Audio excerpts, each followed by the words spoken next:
Cheki.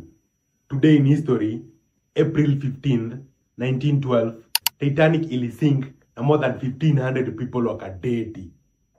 According to history.com, Titanic ilitoka Southampton on April 10, 1912, ikienda New York, ikiwa imebeba more than 2,200 passengers and crew. According to BBC History Extra, on April 14, Titanic ilipata at least 6 warnings za iceberg, but bado wakaendelea kusonga na top speed. Iyo night, maji ilikuwa calm, so iceberg haikuwa easy kuspot. On top of that, hakukuwa na binoculars kwa lookout tower. By the time jamaa wa lookout aliona iceberg, ilikuwa too late. On April 14, saa 5:40 usiku, Titanic ikachota iceberg. Watu wengi hawakujua how serious mambo ilikuwa, na hata band iliendelea kucheza ngoma kutuliza wasee.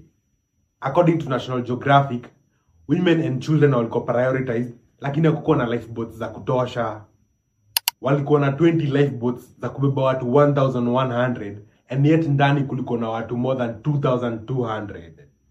At 2:20 AM, April 15, Titanic ilipasuka na ikazama.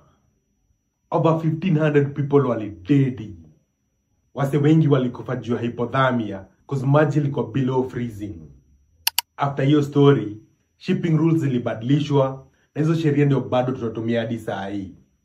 Tune in tomorrow nikuchapie what happened in history on April 16th.